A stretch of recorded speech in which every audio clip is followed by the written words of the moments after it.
어릴 적 삼국지를 꽤 많이 읽었다. 주인공들을 의도적으로 투머치 영웅화하고 상대방을 상대적으로 악인화한 흔적이 다분히 느껴지지만 어쨌든 재미난 스토리임엔 틀림없다. 삼국지에는 여러 등장인물들이 나오고 있지만 줄여서 내가 좋아하는 영화 황야의 7인과 같이 굳이 7명만 고르라면 나의 리스트는 다음과 같을 것이다. 유비, 관우, 장비, 조자룡, 제갈공명, 조조, 여포.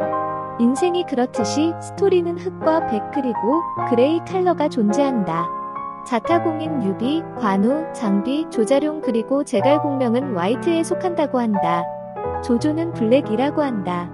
여포는 블랙인 것 같기도 하고 화이트인 것 같기도 하여 그레이라고 해두자. 우리는 어릴 때부터 주입식으로 교육받은 인물에 대한 정의가 있다. 그 정의에 의하면 흥보전에 나오는 놀부는 나쁜 사람, 흥부는 좋은 사람. 콩쥐 팥쥐전에 나오는 콩쥐는 좋은 사람, 팥쥐는 나쁜 사람.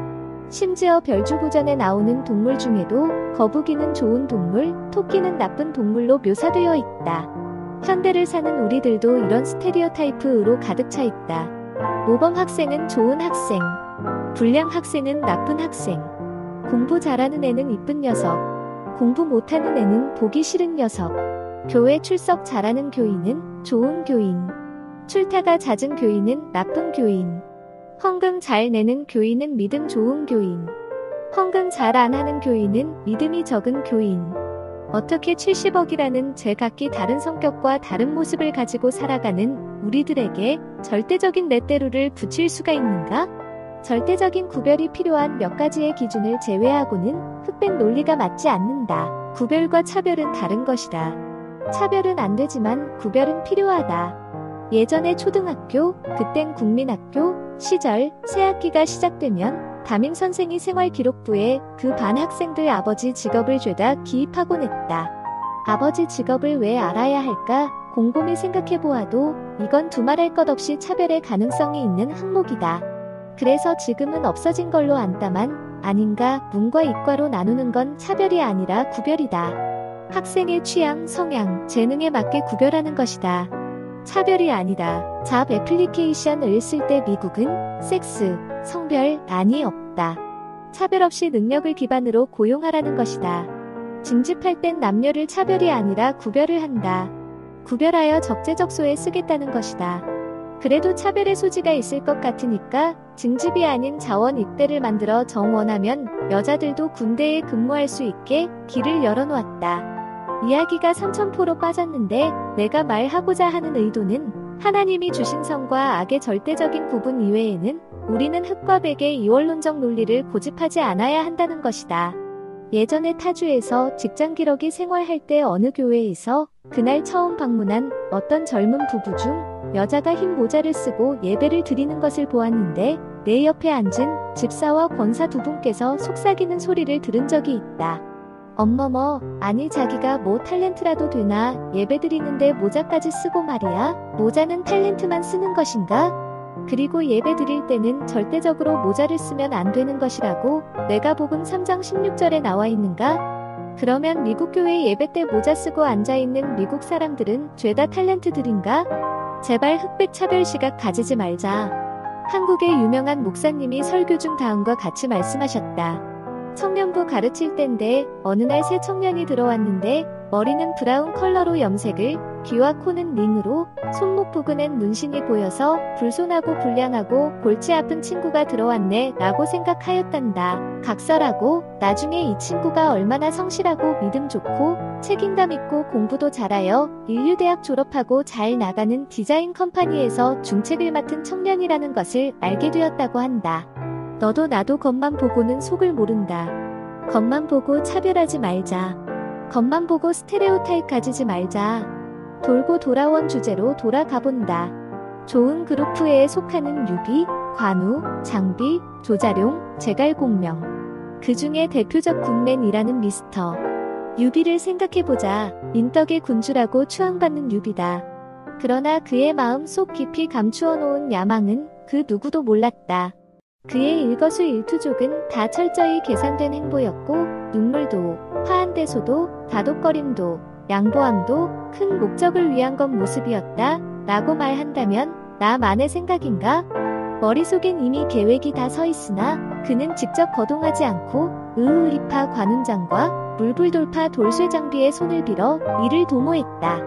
오직 중산정왕 유승의 자손이라는 딸랑 그 족보 하나를 들이밀으며 사람들을 모은 것뿐이다.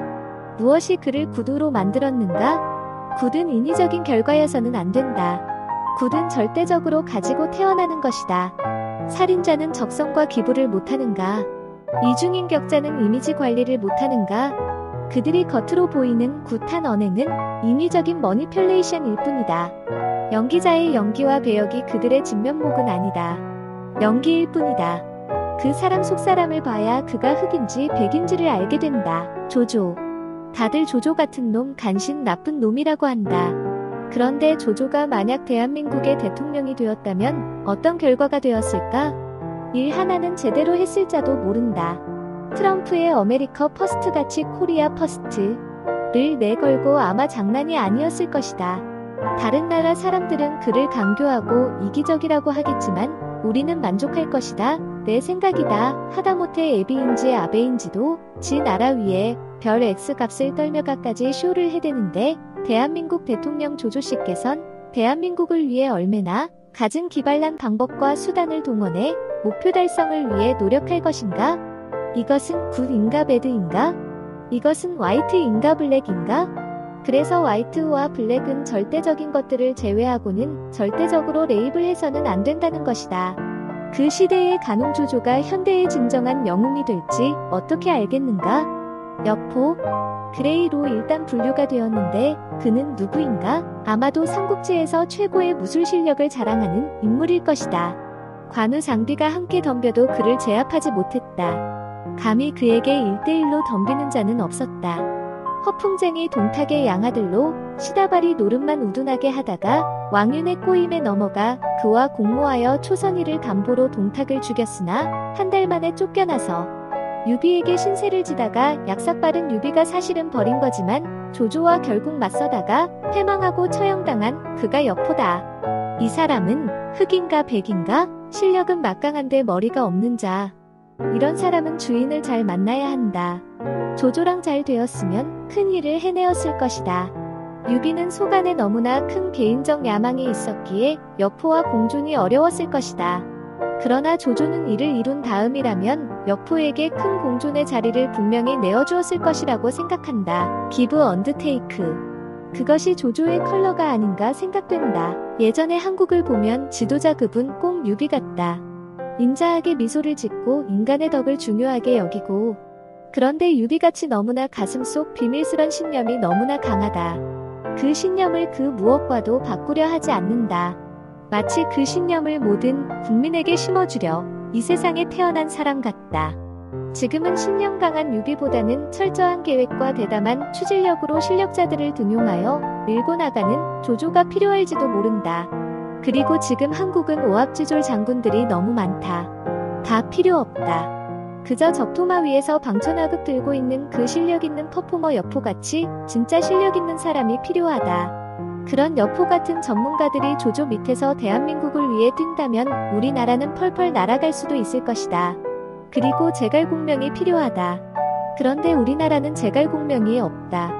상고초려는 각설하고 제 자만 나오면 흑과 백이라는 정치성으로 묶으려 하니 국가의 이익보다는 정당의 이익이 우선인 현 상황에서 어딘가 숨어있는 머리 좋은 제갈공명이 쉽게 나타나시겠는가? 그가 나타날 시기가 따로 있을 것이다. 그날을 기다려보는 수밖에 없다.